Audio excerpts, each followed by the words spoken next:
All right, so welcome again to the second episode of this podcast that still has no name. We're still figuring that out. And as you might have seen on the first one, I did a bunch of mistakes, as I predicted. And I'm going to keep making them until I get better at this, okay? Until then, keep being nice to me, because I'm really trying. And today we are here with Carter Vogel. Did I pronounce your name right? Yeah. Okay. No, it's just my name is also like it's super out like of the ordinary, and maybe Carter is not like super... It's a little out of the ordinary, but Okay. yes. But I grew up like Georgios Merimopoulos, not having a great That's time. a bit of a mouthful. So I definitely want to be mindful of. No, you said it perfect. Okay, perfect. Thank you so much for having me. No, thank you for doing this. Absolutely. I'm really happy to be here. This is amazing. This is really exciting.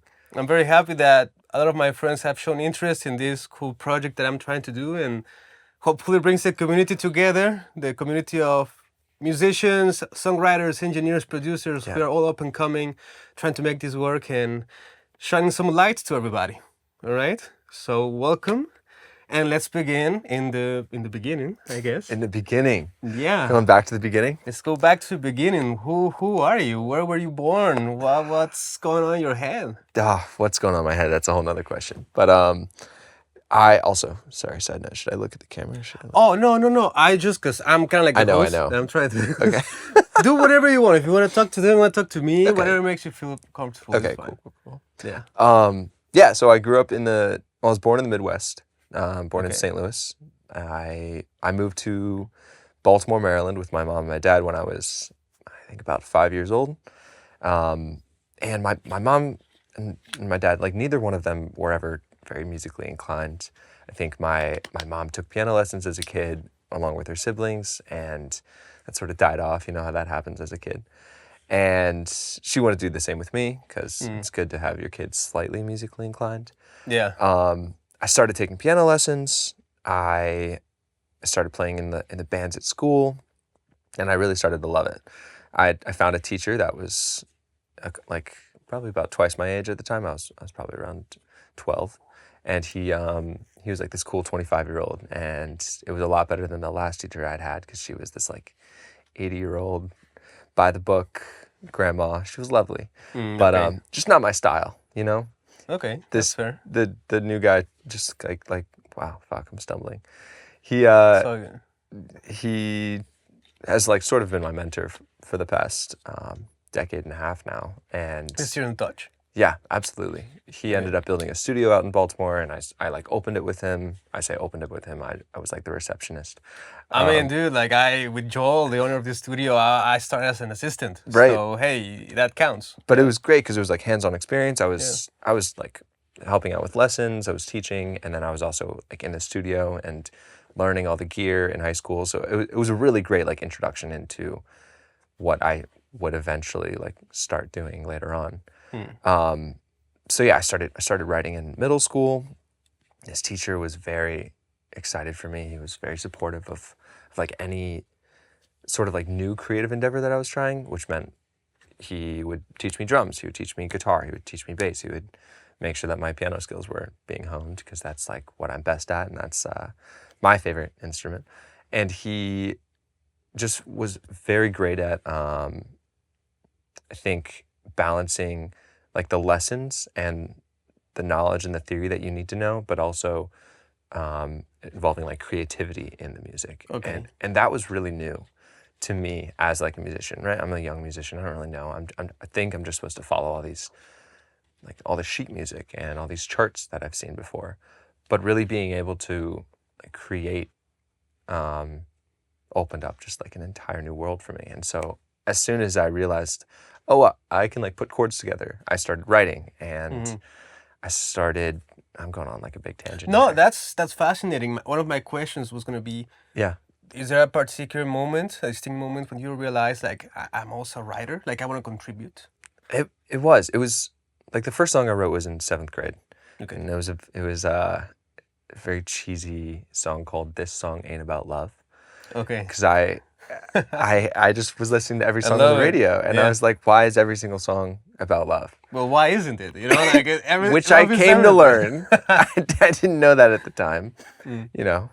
But yeah, I wrote this like cool arrangement. And I showed my band teacher, and just kind of randomly, I was like, "Oh yeah, I wrote this song," and he loved it. And so he like arranged it into like this funky calypso groove, and like the high school band played it, and it was really cool. It was very validating for me as like a little 7th, 8th grader, to see something that I created like in my room, just to be played in front of like a couple hundred people at like a school event. It was great. It made me feel awesome.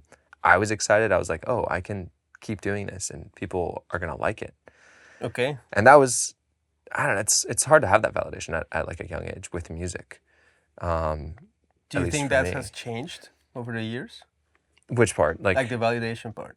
I think I'm constantly seeking validation with my music. I feel like we have to be aware of like listeners. At the same time, you have to stay true to like music that you want to make, and you can't really think about them while you make music, because then it's just gonna get in your head. But ultimately, if you put out a song and no one listens to it, like that's not gonna make you feel super happy, you know? I agree, but at the same time, I feel it's tricky to know when you're thinking about them versus you, because Definitely. like how can you, first of all, just here between us, like I cannot read your mind, right? So how can I expect to read hundreds of thousands of people's minds, what they want?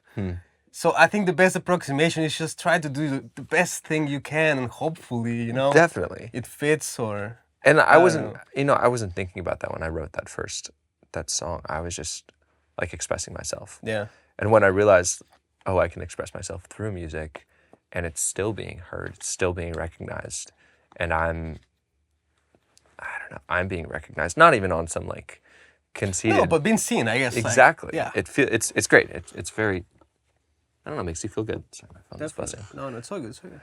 Just checking the recording. Yeah. But yeah, so I kept on like with music throughout middle school and high school. I started playing in jazz bands, and I dove deeper into like theory, and my high school had a couple of like really cool opportunities we're from Baltimore. My high school was in Baltimore, and I found through like one of our high school opportunities this high school jazz festival that Berklee College of Music put on every year. Okay. And they'd been doing it for 40-something years, and it was like a meeting of 150 high schools from around the world. Okay. All like jazz bands, all jazz combos, and they went and they competed. And so my freshman year was the first time that I went with my high school. We actually brought the song that I had written a few years prior, and we played that, which was really cool. The song that it was in the love song? Yeah. Oh wow, okay. I changed the name, and it was like still the calypso-y version, and it was really cool.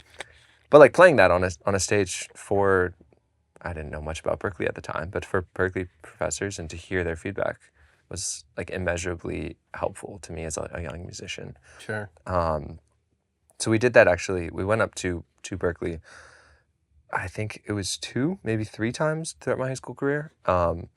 Each year doing this high school jazz festival. And in my senior year, they actually closed the competition. It was their last year that they did it, which was really sad.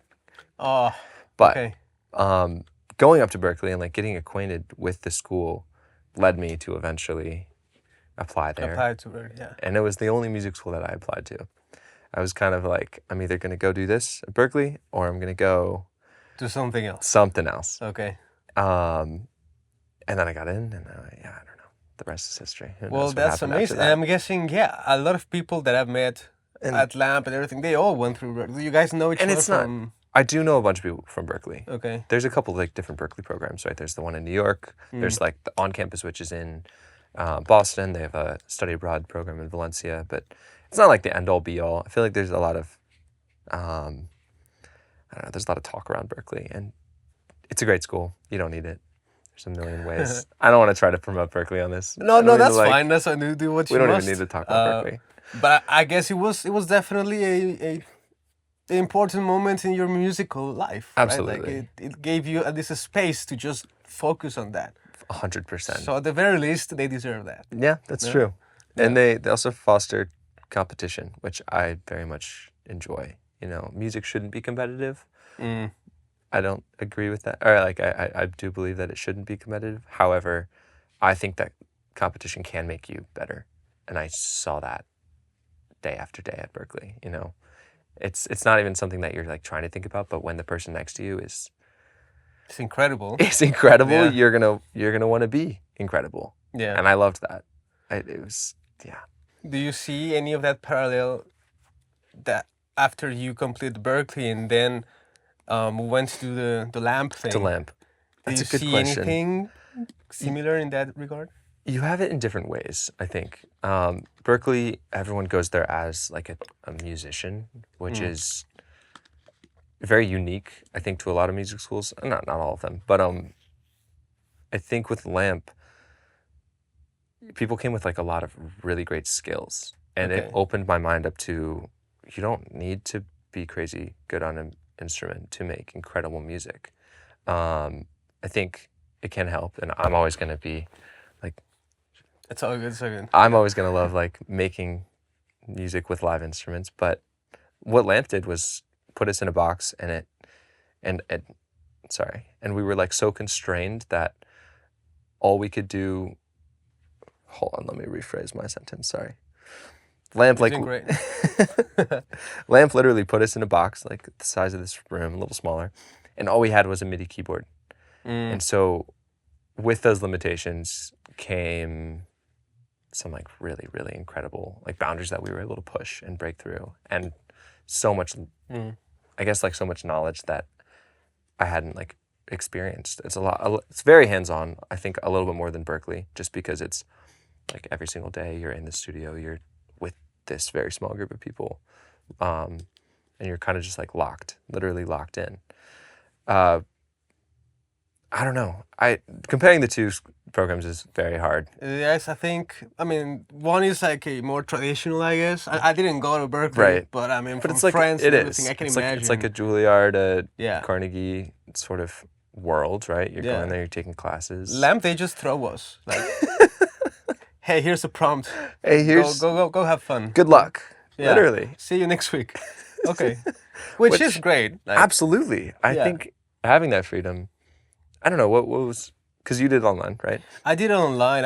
At the same time that I got accepted, I was very happy because I just applied because I wanted to know if I would be able to get in. Right. Right. And when I got in and I saw how much it costs, I was like, well, thank you. This is it. You know, I'm happy just knowing that I'm good enough to be in. They ended up offering me a scholarship, but at the same time, I had another project in the studio with Joel, a movie that we were mixing together. Right. And that was such a big commitment that I just told them I cannot honor this opportunity you're giving me if I already have this big commitment on the other end. And luckily at the time, because I think this is no longer the case, unfortunately, but at the time, there was the opportunity to do the online program. Yeah. And to me, that was like amazing because then, I mean, I didn't almost sleep at all that year, right?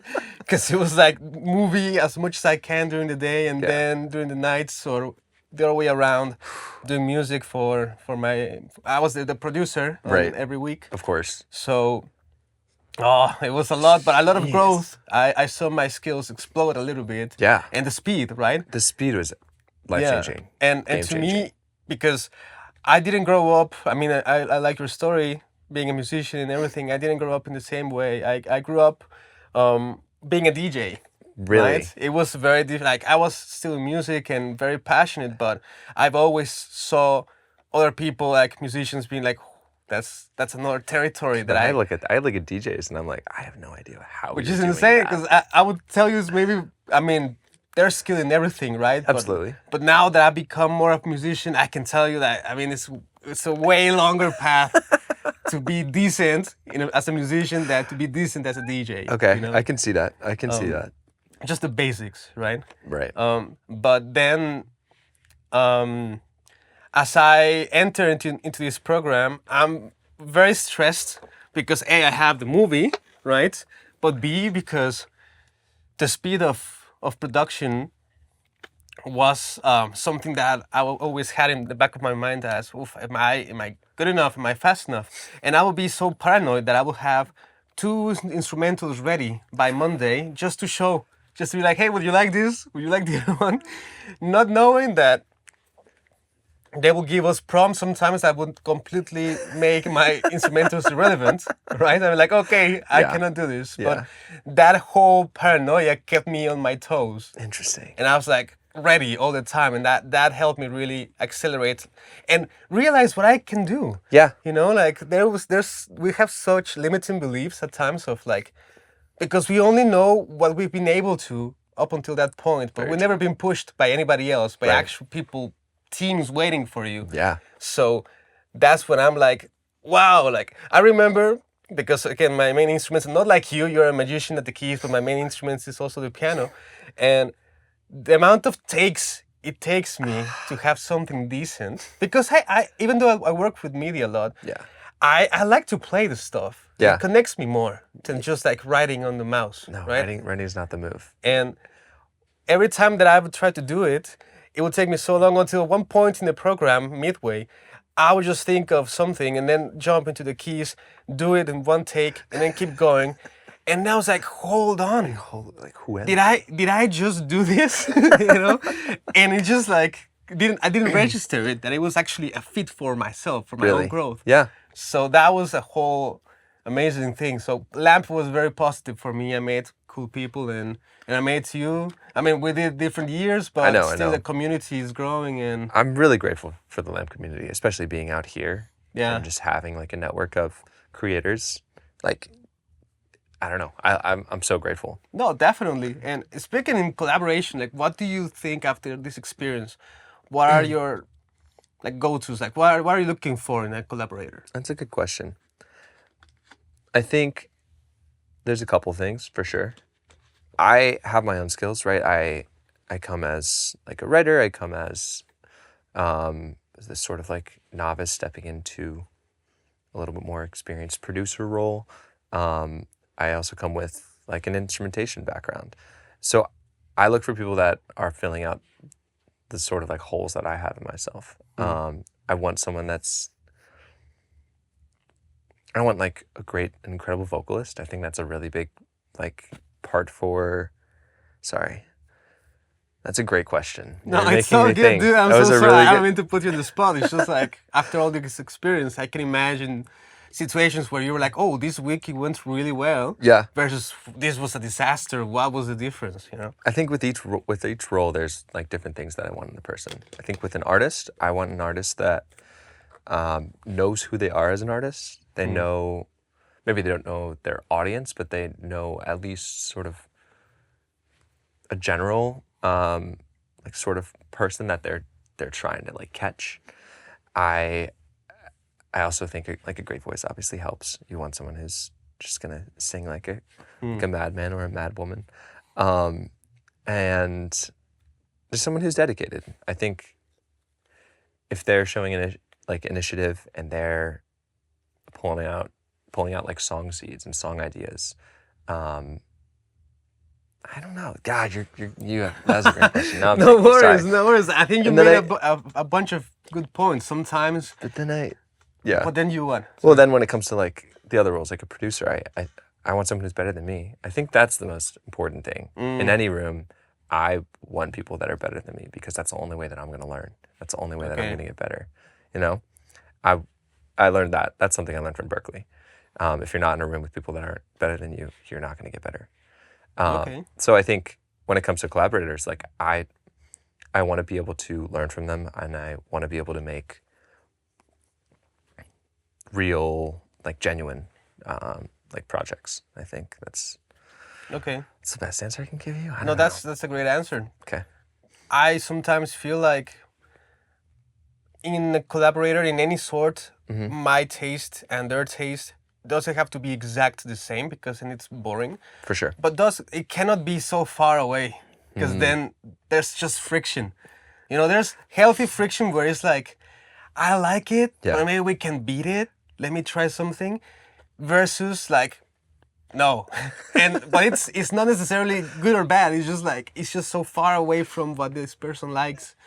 That's true. You mean in terms of like stylistically? Yeah, it can be. So it's just like collaborators. I think we need to listen to the same records more or less in the same manner of like we know why we like this. Right. Each on their own worlds, right? But we can understand that this is good.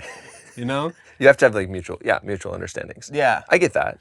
But on the opposite side, I think like coming from a pianist background and working in so many genres and like playing for so many different types of artists, I feel like I almost like when an artist comes to me with something new more than I like when they come with something that I already know, because then I'm also, I don't know, I love pulling from different genres, right? Genre blending is a thing that we all do.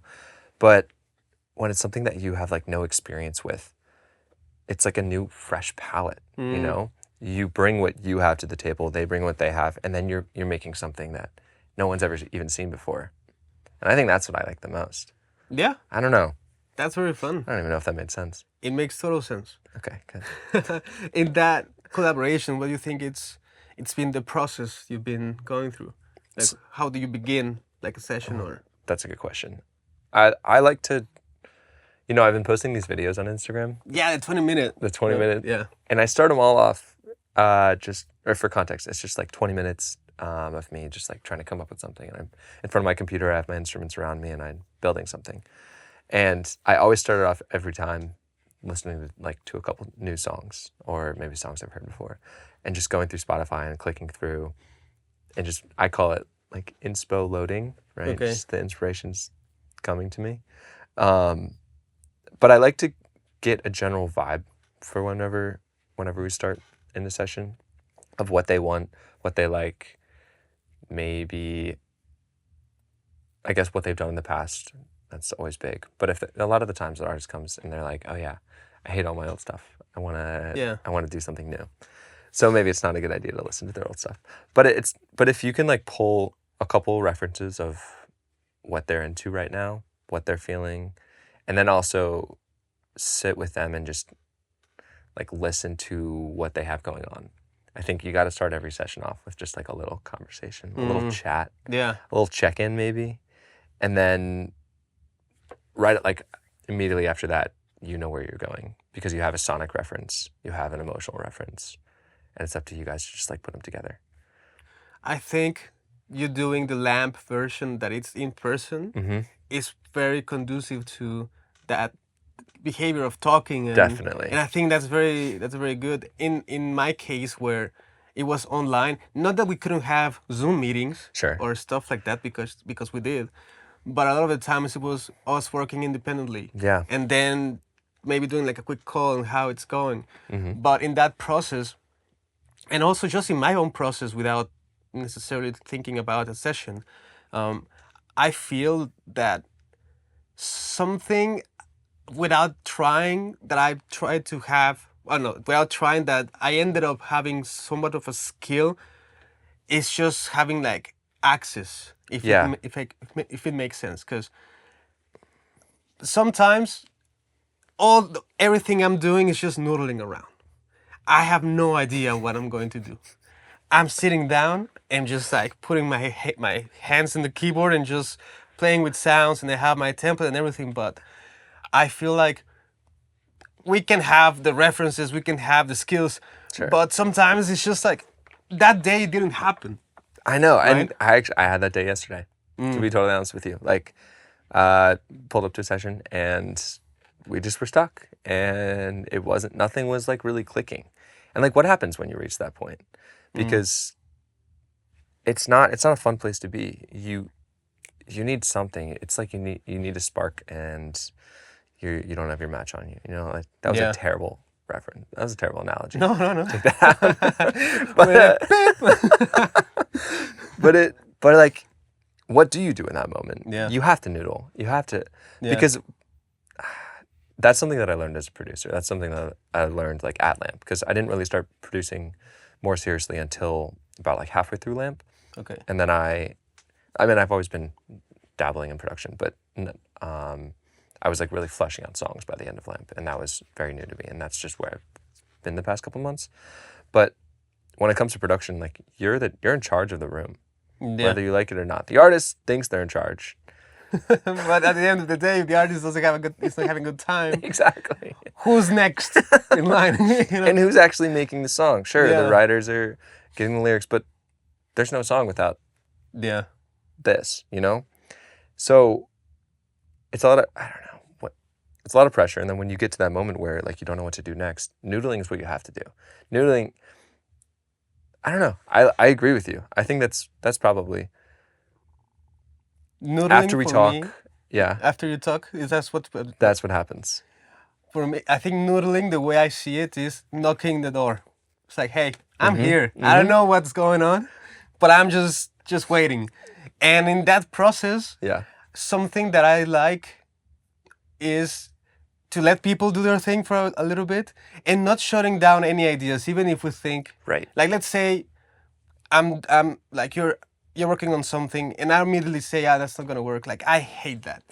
I hate that so much because it's like, let's say, even if I'm right, that's actually not gonna work.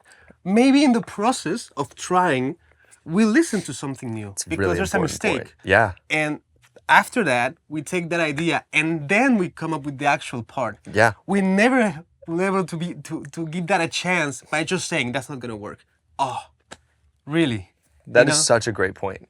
It's like I've had that happen to me a couple of times and immediately it turns me off. Immediately I'm just like, because You're like, okay, fine, then why don't you get in front of the computer? we're all big babies in this industry. Just we're like, oh yeah, well then you do it.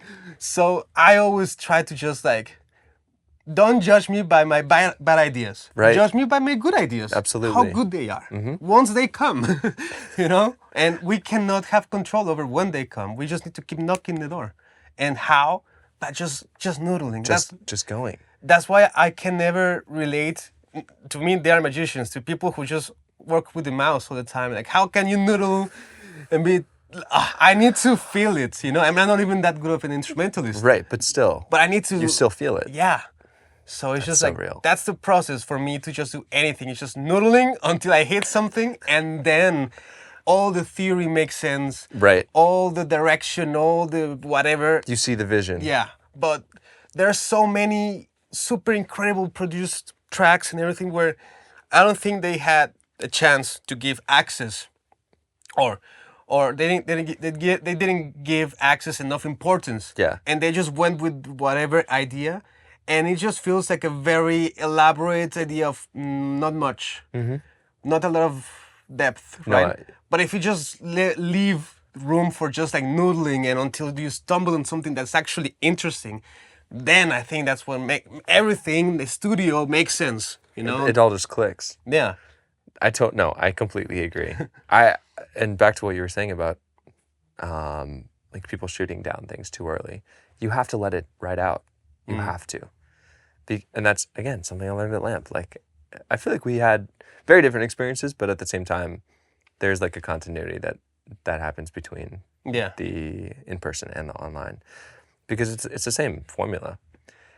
And you get in that room, and it's the start of the session, and it's like you're sort of like shaking a little bit, maybe you're on Zoom, and you're like, God, these people are waiting for me to do something. Yeah. And I don't know. Yeah. I don't know where I was going with that. I had something else. In Zoom, you even like show the session. Like you show your display so they can see what you're doing. I mean, that's even scarier. Live also, right? You can just see. Right. But they just have it right there. Let me just check the recording. Beautiful, it's going well. So yeah, it was cool, and I think right now it's just like a matter of keep doing it. Because I think LAMP, what it gave me was structure, and it's not like I always lacked structure. Like from this, my path. We need to talk a lot of things, man, because I mean, we need to get to know each other way more, but my path has been super turbulent, but I've always had kind of like that will of make it whatever, you know, because my visa depends on it. Right. Like I need to have stuff happening for me to be able to breathe the same air as you. So there's no time to waste. So I never was so out of shape, but LAMP did give me, not only LAMP, also LAMP and my work schedule at the movie gave me like... I don't know how you're doing both those two things at once. Well, I You had no choice. I just had these two opportunities that I just wanted to take, and Yeah. and sometimes one of my best productions I made, of course, it was just the best we could in terms of like loops and whatever.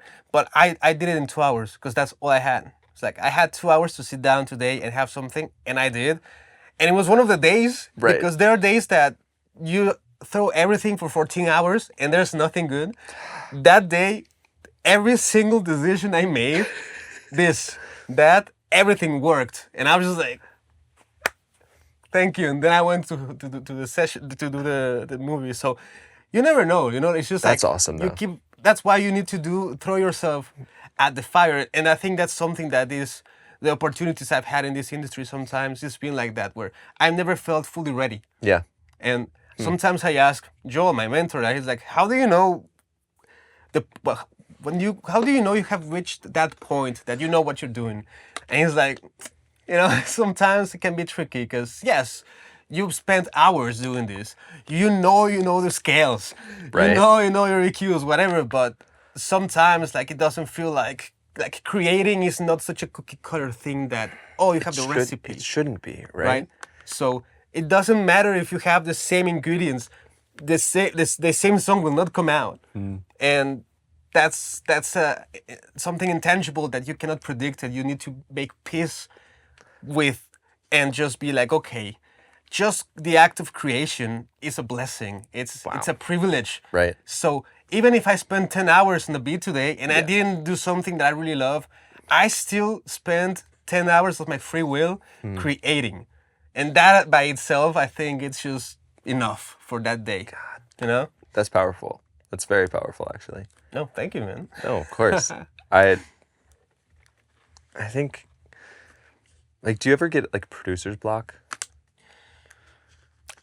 Yes, but I feel like What does that look like for you? How does that manifest? just an endless noodle because I keep noodling. It's like switching through presets. Yeah, and then it's just like maybe it's not the sound, maybe I actually need to figure out what I'm doing, because there is also such a thing of just like mindless noodling that goes to nowhere. Yep. Like I think I've done that more times than if there's a particular thing like motif that you like, but you haven't really like got it right, maybe practice it a little bit. You really like this little idea, so unwrap it a little bit. What comes next? And then I think that's where actual music theory comes into place, because I'm never approached creating through theory necessarily. I'm not criticizing anybody, but it's just more like access, right? It's just more like, what the fuck am I gonna do today?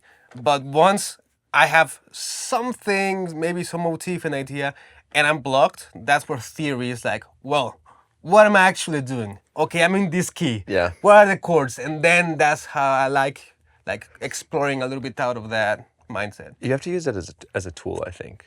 I think, like, going to Berkeley, they are incredibly theory heavy, right? They're a college that's supposed to be teaching you music. Of course, theory is going to be a big part of the curriculum. And I'm like a little nerd sometimes. So I geek out about it. And especially as a pianist, like the theory feels very tangible to me. I think that's different with other instruments. Like, I don't know how flautists or like cellists necessarily feel. But with the piano, I can see it all, Even on guitar, it's not the same. But there's definitely like the patterns that are there. When it comes to lamp, like I remember the first 2 weeks, I'm sitting there and like, this is not to shade anyone because I don't mean to, but someone's like, oh yeah, what's a 4-chord? Like and like, I don't even know what a 4-chord is, but it was like, again, very eye-opening, because you don't need, I don't know where I'm going with this. No, you don't need to know all this stuff. But you can use it as tools. And when you are able to use it as a tool, that's when you're getting the most out of, I don't even know what the hell I'm talking about. No, it's kind of like, just like, I'm trying to remember like what it actually was, because it wasn't even.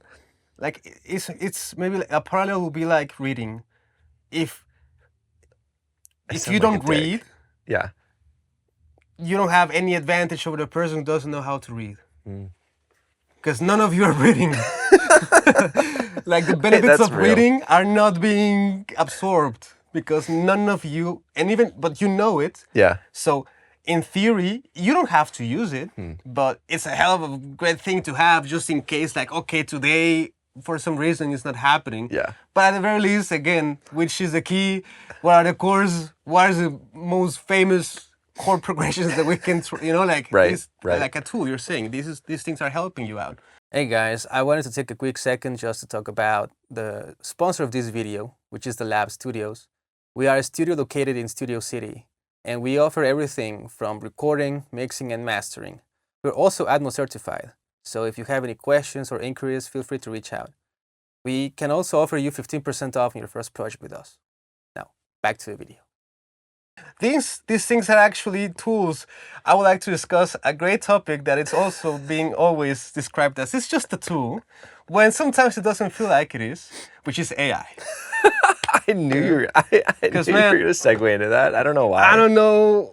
I don't want to be the old man left behind. I don't want to be all these things. But when I first discovered these tools, let's call them tools. Let's not name any names. Yeah. I was about to. Okay. I mean, we can. I don't. Yeah.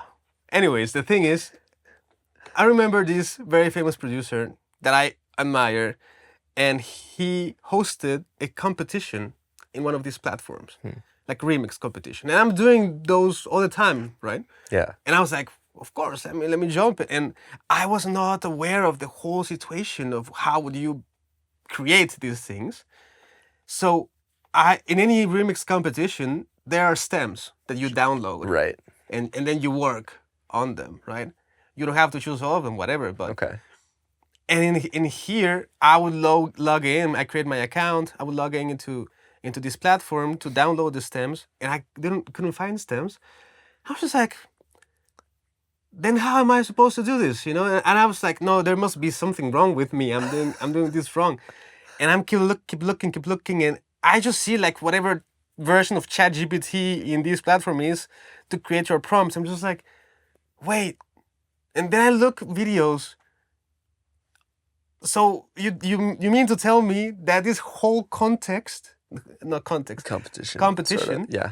Sorry. is for me to just prompt whatever I think and just submit that? That's how we're measuring creativity, skill. When was this? How long ago was this? It was like a year ago. Wow. When he was already like getting some notoriety, right? Because this guy was doing a lot of Instagram Live. Yeah.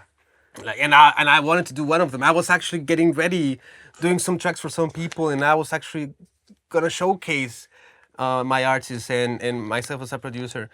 And I'm glad I didn't. But I was just like very surprised that this whole theme was just about. That's bizarre. It is, and not only that, of course, like AI in that sense did some, because I tried it. Yeah. I was just like, well, Sure. let me figure out. I still want to compete. And when I saw, a part of me was like mesmerized. I was just like, what?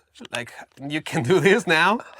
And a part of me was just like so disconnected because That's real. it just removed all the joy that I find in just creating. Even let's not think about AI. Even just with MIDI.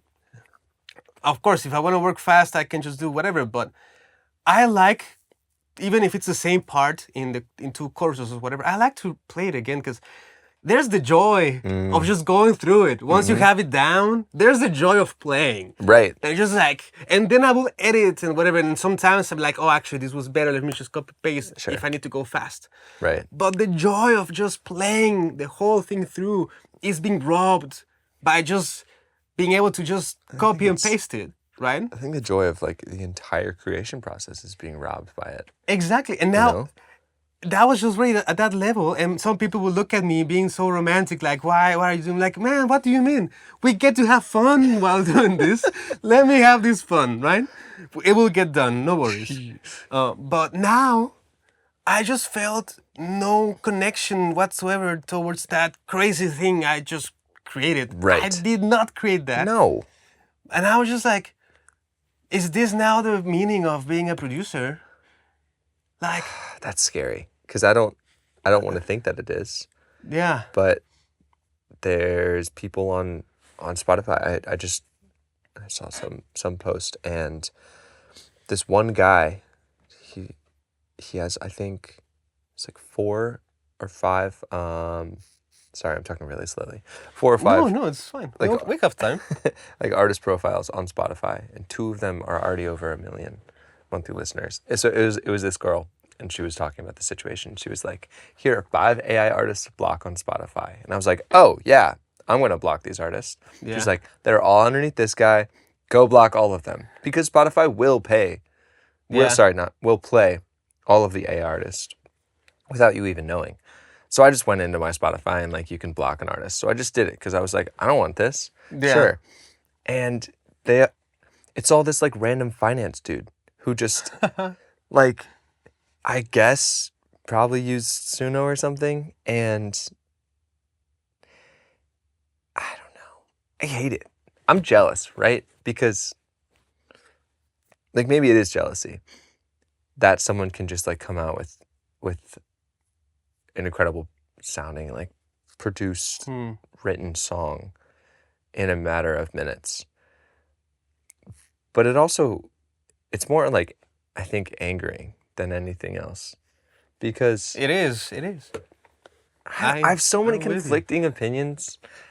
On one hand, it gives a lot of like accessibility to people that, you know, don't have instruments lying around or don't have effects pedals or gear. Like, some random guy in his basement can just make a beautiful song with random AI generated lyrics, or maybe he writes the lyrics and he tells AI to sing it. Like, it is very accessible, and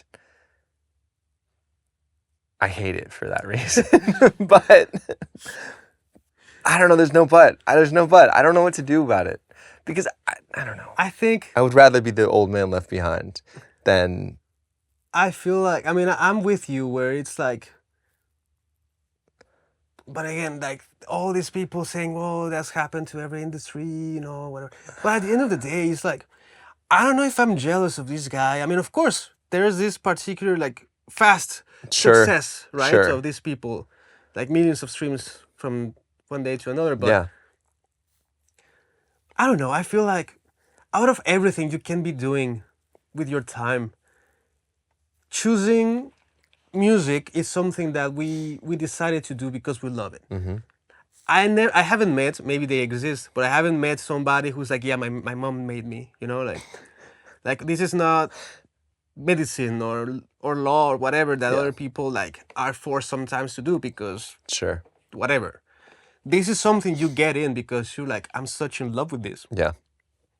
So you spend your life going through this beautiful process of becoming a musician, of becoming a songwriter, a producer, just to now give it to the computer and not do anything.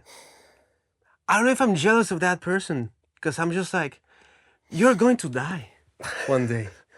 You're gonna be on your deathbed being like, Right. oh, I'm so happy about all the times I didn't do the thing I love and I left it to the computer. Is That's that real. Is that a life worth living? Not only that, think about AI like in 10 years. It's gonna be so implemented in every single aspect of our lives in a great way that I feel doing anything at all will be a decision. Like Interesting. doing whatever, Yeah. if you're actually doing it manually instead of just prompting it, it will be a decision of how you spend your time. So I think somebody playing a guitar in 10 years is gonna be shocking. You think so? It's gonna be like, I hope not. I hope it won't be. You know? I mean, of course, but I think how it goes is gonna be just like, oh my God, he actually plays. Oh my God, you can do that. You know, it's like, well, I don't want to tell my kids go prompt. You might have to, though. You know, like You know, honestly, you might have to, because it's kind of like, that's a scary thought. If you saw not too long ago, there was this study. I don't know which school made it, that students dropped like 30% in their like reasoning skills because of it's- ChatGPT. This is the equivalent. Jesus. And the thing is, I see people, because I'm of course very in tune with everything, all the producers' interviews or whatever, because I want to learn, right? And you see all of them using it, and I'm just very curious. Like, you are incredible. You are incredible. You do this at the highest level. Why are you choosing to do this? Which is It doesn't make any sense. which is stealing the music you did before to create this, right? Like, you didn't get compensated by this tool that they used to do this. And out of everything you could be doing, which you're already doing at an incredible level, Yeah. now you're choosing to do this. And I guess I mean, we can find ways. I'm sure we can find ways to make it work. Because again, if this is a tool, I want to use it as a tool, but I fear there will be also, at least these people are transparent. Like, yeah, I've been using it in this way, whatever. I mean, some, but There will be a lot of people there that are. I know there are. that they didn't develop the skills, and now all of a sudden they're incredible producers, and they're like, yeah, no, I did that. Yeah, you did. You sure? Like, let's define some words. Yeah. Let's define did. Because that's the part which is like, now you're lying to yourself. Now, and at the end of the day, you might, but you need to live with yourself. You need to be able to feel happy and proud Yeah. of the work you've put. And now this is how you call it. Oh yeah, I did this. And that's why I'm just like, I feel now in the economy of like everything. Let's think about it. Before, seeing like a video or listening to a song or whatever that's super incredible, well made, it was like a sign of like people know what they're doing, Yeah.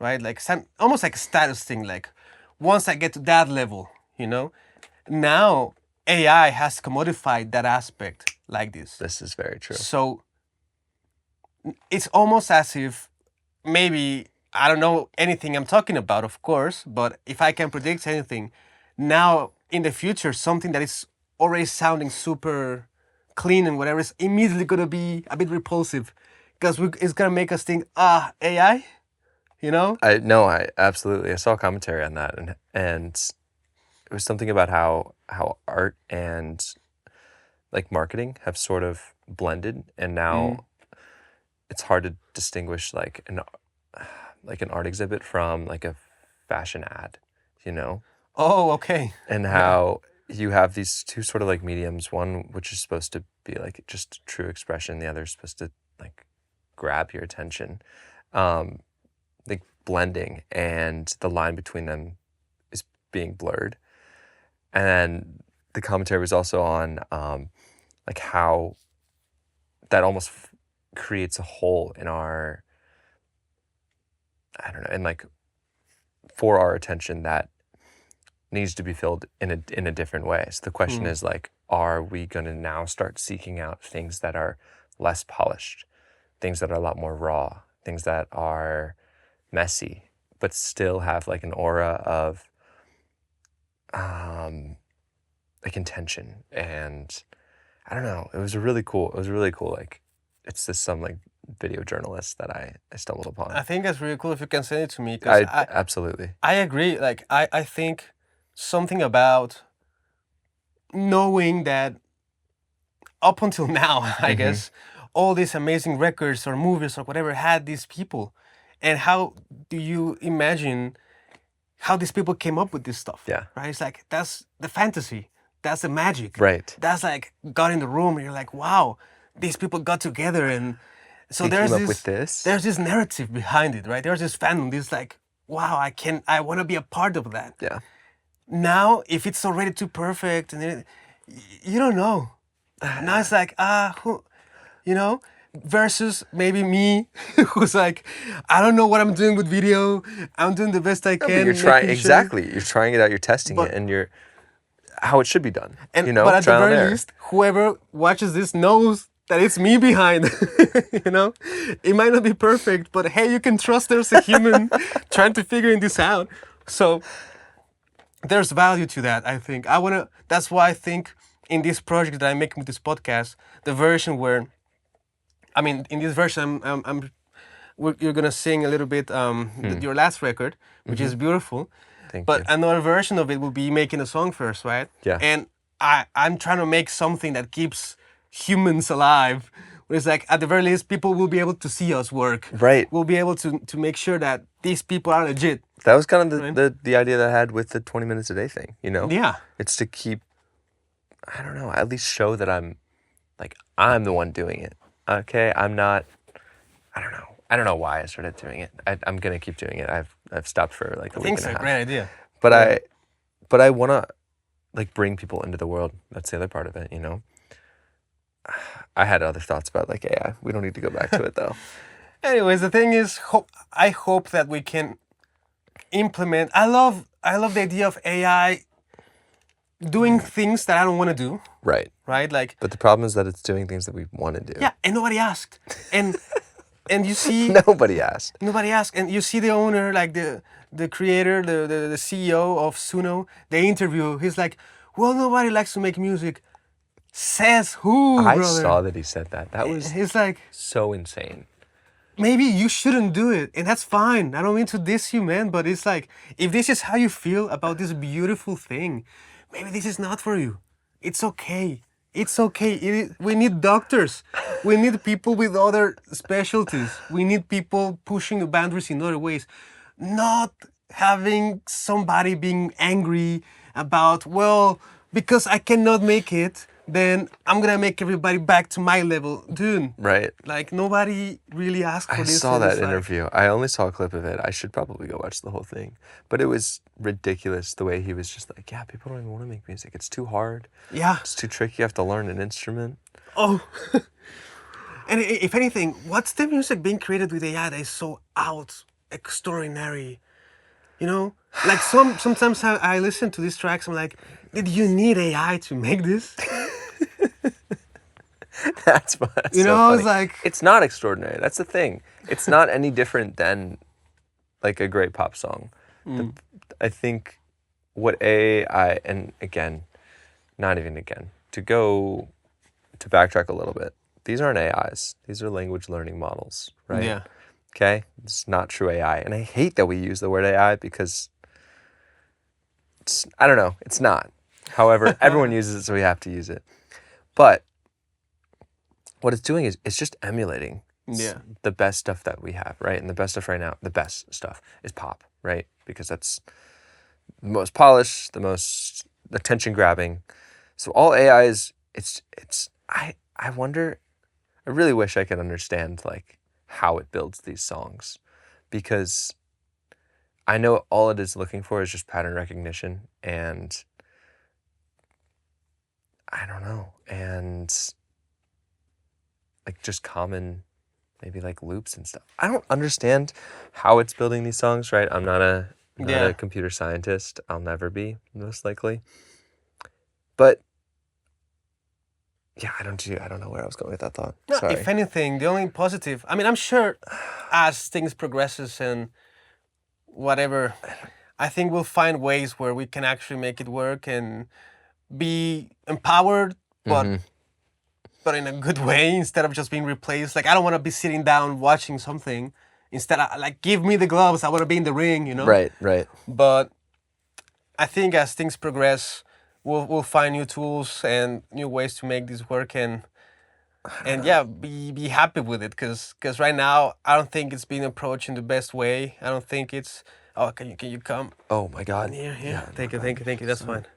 I was out of the camera for too long. That's my fault. Sorry. It's so good. We're learning. Humans. For real, I swear. And yeah, I think, if anything, why don't you talk to me about the last record you made? Oh, geez. Indigo. Yeah.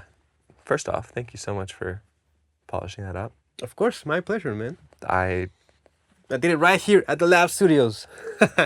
shout out Lab. Yeah, no, that song's, I don't know, my artistry is in a weird place right now.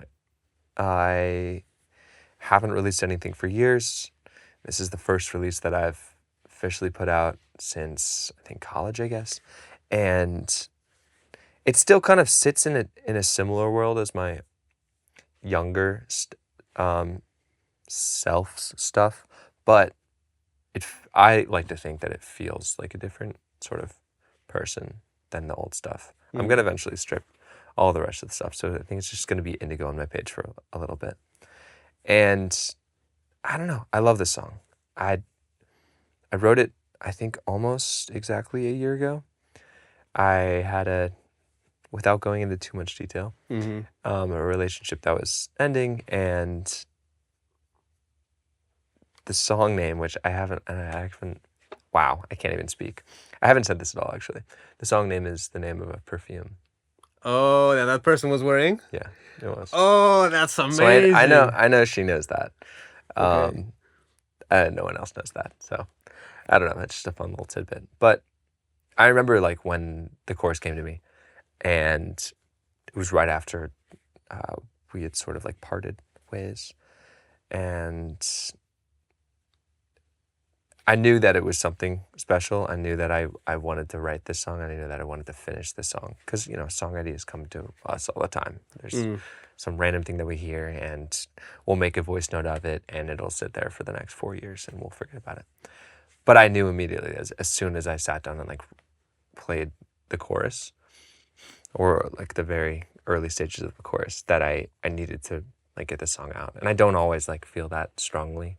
Okay. But I was excited. So I brought it to two of my friends, two incredible writers, Megan Windsor, Tommy Chambers. Both of them have like really just like an incredible, I feel like I've been using incredible a lot. They have such a great... There's a lot of incredible things, man, in the world.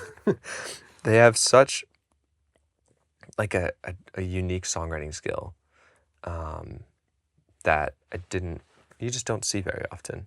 Tommy has this way of like understanding syllables and like syllabic patterns and how they come off the tongue, and then Megan is like a really, really, really good concept writer. And I just like I sort of built this like power group, and I was like, we're gonna make this crazy song. And it's so simple. The song is just me and piano. I knew that's how I wanted it to be because it was coming from such an emotional point in my life that I sort of wanted to like juxtapose that with the simplicity of it all, of the production. So the original song like had a couple more like ear candy pieces, the original like demo. But I knew that when I was recording this song, I just wanted it to be like a live grand piano and me. So I did exactly that. I love this song. We finished it back in February. Sat on it for a couple months. We did it at Lamp. Hey. Shout out Lamp. Maybe not shout out Lamp. Who knows? Whatever. I mean, sure. Sure. Yeah. But yeah, we did it. The feedback was incredible, which was really cool. I did it during my artist week, so like everyone was like, I had teams that were focused around me for that week, and we did a couple songs. We did the next song that I'm going to put out as well. But Indigo was the highlight of the week. I think everyone was obsessed with it, and it was nominated for Song of the Year. Did not win. But hey, not by a long, not by, I don't know, by a nominated in the Lamp Awards, because now the Grammy season in the nominations. In the nominations, keep in mind there were like 25 songs nominated. So, yeah. I mean, there were a couple hundred produced that year, but I was happy for it to be up there. You know, I was like, oh, that's kind of cool. That's very cool. But I mean, yeah, I love that song. It's a heartfelt. What did I write? I wrote something heartfelt. It's a heartfelt reflection on this turbulent relationship that I had, and I don't know. The song itself is about leaving, and I don't even know what else it's about. It's a sad song. It's a very sad song. When you write something like that, and after a year passes by, and you finally release it, it's interesting thinking about it. Is there like a dynamic where, I mean, of course it means still a lot to you, right? But you're a different person now, right? Do you feel a bit disconnected sometimes by it? It's a great question. Or when you, for example, right now you're about to perform for us, do you come back to those feelings? Is that something that happens? I think when I step up and I step in front of a piano or I step in front of a mic and I know I'm going to sing this song, like, of course, those feelings are going to come back of how I was feeling when I was writing this song. I mean, I think that happens with the best songs. I don't think it happens with every single song, but at least with my best songs, like I want my songs to be rooted in some form of like, an emotional truth. And this one, maybe more than others, has like such a strong backstory, and I can't help but like feel those things. I kind of wish that I could maybe ignore it all and just sing the song for what it is, but I recognize, like, even looking back at some of the times I performed it and like watching some of those videos and knowing like what I was thinking while I was on that stage or on sitting down at some piano, I can see when I'm thinking about how the song makes me feel and singing it, it completely like changes the way it comes out, the emotion in my voice, my timbre. And I'm like a relatively novice vocalist. Mainly I'm like a player, right? I play keys, play other instruments. Being a vocalist it still feels foreign to me, even though I've gotten better at it, and I've been doing a lot, especially over the past like couple of years. But singing is terrifying. It is. It's so real. It comes straight from you. It's not this sort of like third object or second.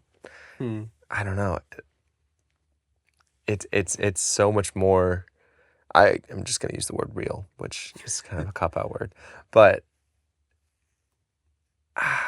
you have to be so intentional with like every inflection, every syllable, in order for it to really come out the way you want it to be. And like I don't have that control all the time, so when I sing the song, I have to kind of think about those emotions, because then it just comes like the most naturally. I don't know if that makes sense. It makes total sense now that you mentioned that how difficult singing is. I agree. I have a song out. In that process of me doing the record, I realized like, oh my God, dude, this is actually pretty difficult. Like these people are doing incredible things because there's so many things to consider. Yeah. Like being on pitch, the tone, just how your mouth shapes the sound. Yep. In very different ways that you're like, every single thing matters. Like where the breath And then is. exactly, your breath. Yeah, of course, where the breath is in the line. And then I'm also thinking about like how to expand my diaphragm while I'm singing to make sure that I'm hitting certain notes. Yeah. Especially on like, Indigo isn't like that vocally challenging, but for some of the other stuff, like, I don't know, thinking about all of those things at once. And then you have to think about like how you look on stage too, which is like, that's the last thing I'm thinking about, but it's the first thing that people are seeing, you know, like. It has to be memorable. Like, are you feeling it?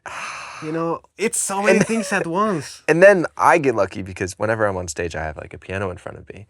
So I have something to shield me. I use that as like a barrier. But I don't know what I would do if I just had a mic stand up there. What do I do with my hands? What do I do with my body? What are you going to do here? I don't mean to put you on the spot, but hey, we don't have a piano up there. This is different because I know the song. Okay. I feel good about it. I think I'll be okay. It'll be fine. But on a stage in front of people, holy cow. Okay. That's a whole nother game. Oh, man. Definitely. Well, Carter, thank you very much for doing this. Of course. It's been a pleasure to have you. It's been a pleasure to talk with you. I feel like we skipped over a couple things, and yeah, it was a great talk. We've been here for a little bit.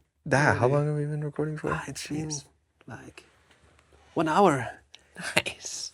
Look at that. Yeah. It's pretty good, actually. Thank you so much, dude. Dude, thank you so much for having me. I'm really excited to see how this comes out. Oh, man. Okay, now let's jump into the booth and let's make this work. See you guys. Hi, I'm Carter Vogel, and this is Indigo.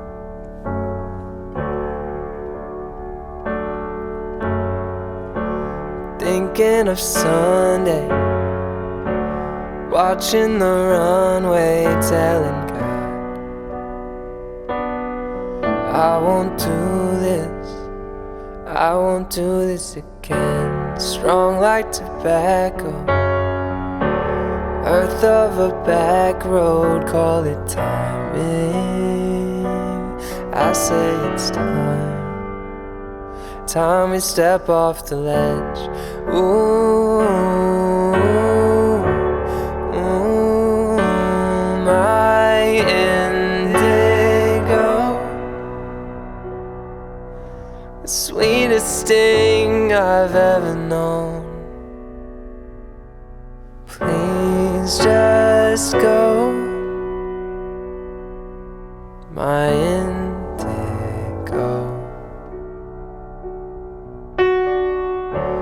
Different directions, repeating the lesson like the distance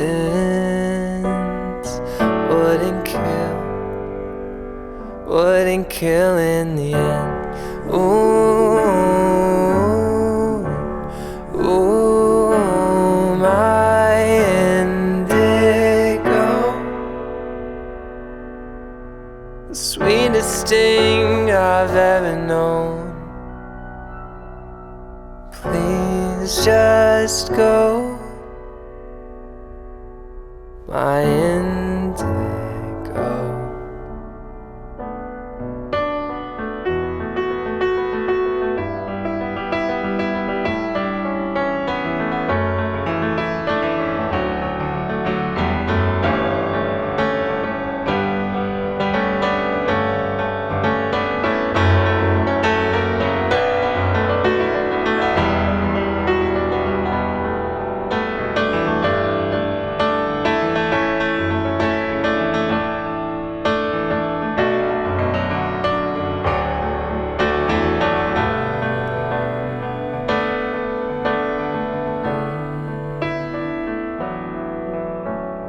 Indigo,